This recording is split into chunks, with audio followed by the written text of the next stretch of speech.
Hello বন্ধুরা, আজ সকাল ৬টার সিম্পল রান্নাবান্না তোমাদের সাথে শেয়ার করছি। চলো, তো সকাল ৬টার সময় উঠে আমি কী রান্নাবান্না করেছিলাম সকাল ৭টার মধ্যে টিফিন দেওয়ার জন্য, তো সেগুলোই তোমাদের সাথে শেয়ার করছি। দেখো, সকাল ৬টার মধ্যে সকালের কাজকর্ম সেরে ঘরের তো চলে এসেছি রান্নাঘরে।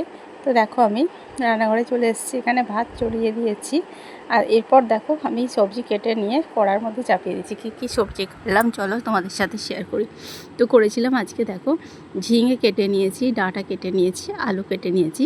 আর এখানে দেখো ভাত হচ্ছে আমার।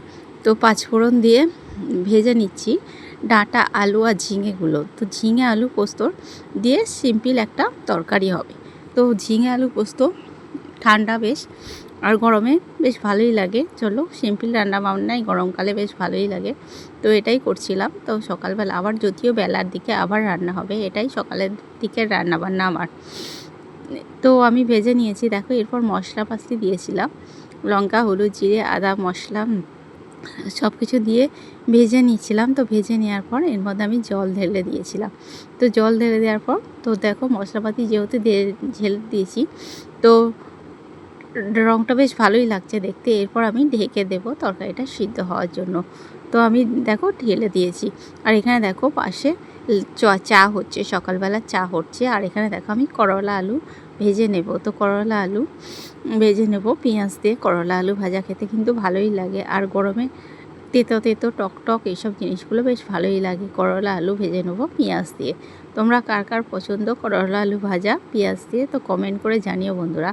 করলা আলুগুলো হালকা হালকা করে ভাজা হয়ে যাওয়ার পর আমি পেঁয়াজগুলো দিয়ে দিয়েছিলাম। তো দেখো, পেঁয়াজগুলো দিয়ে আমি করলা আলু পেঁয়াজ দিয়ে তরকারি করে ভেজে নিচ্ছি।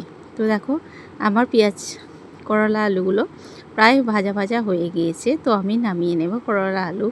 তো আর এদিকে দেখো, আমার তরকারিও প্রায় ফুটে এসেছে। দেখো, ফুট ধরে গিয়েছে। তো আর একটু শুকনো শুকনো হলে আমি নামিয়ে নেব। দেখো, ডাঁটা আলু আর ঝিঙের তরকারি, আর শেষে একটু পোস্তও দিয়ে দেবো। ঝিঙে আলু পোস্তর তরকারি। এখানে দেখো শুকনো শুকনো হয়ে গেছে ঝিঙে আলুর তরকারি। এখানে একটু পোস্ত দিয়ে দেবো। আর প্রথমেই এখানে কেটে রেখেছিলাম করলা আলু, যেটা আমার ভাজা হয়ে গেছে। আর এখানে দেখো আমার ভাত হয়ে গেছে। আর এখানে পেঁয়াজ লঙ্কা কেটে রেখেছি ডিম ভাজা হবে বলে। তো সকালের এগুলোই সিম্পল রান্নাবান্না। তো দেখো, পেঁয়াজ ডিম ভেজে নিয়েছি আর এখানে নেব। আর এখানে দেখো তরকারি আমার হয়ে গেছে, টিফিন বাস্কের মধ্যে দিয়ে দিয়েছি। আর পরে আমি করলা আলু ভেজে নেবো, বা ভেজে নিয়েছিলাম, তোমাদেরকে আগে দেখিয়ে দিয়েছি সেটা আমি। আর এখানে দেখো পেঁয়াজ লঙ্কা দিয়ে ডিম ভাজা আমি করে নিয়েছি। কার কার পেঁয়াজ ও লঙ্কা দিয়ে ডিম ভাজা খেতে পছন্দ অবশ্যই কমেন্ট করে জানিও বন্ধুরা। তো আমার ডিম ভাজা দেখো হয়ে এসছে, উল্টে পাল্টে নিয়ে চাড়িয়ে দিচ্ছি। তো ডিম ভাজা এগুলোই ছিল আজকে সকালে সিম্পল রান্নাবান্না। কেমন লাগলো ভিডিওটি অবশ্যই কমেন্ট করে জানিও। যদি ভালো লেগে থাকে বন্ধুরা, লাইক, কমেন্ট ও শেয়ার ও সাবস্ক্রাইব করে পাশে থেকে বন্ধুরা, চ্যানেলটাকে সাবস্ক্রাইব করে পাশে থেকে বন্ধুরা। তো তো এরপর আমি লাঞ্চ বক্স রেডি করে ফেলছি। দেখো, ডিম ভাজা, করলা আলু ভাজা, এখানে আছে ডাঁটা আলু পোস্তর তরকারি ঝিঙে দিয়ে, আর এখানে আছে ভাত। এরপর লাঞ্চ বক্স আমি প্যাকিং করে নিচ্ছি, দেখো গুছিয়ে দিচ্ছি। কেমন লাগলো ভিডিওটি অবশ্যই কমেন্ট করে জানিয়ে। যদি ভালো লেগে থাকে তবে লাইক, কমেন্ট ও শেয়ার ও সাবস্ক্রাইব করে পাশে থেকো বন্ধুরা। আর শুভ দুপুরবেলা শুভেচ্ছা আমার সকল বন্ধুকে।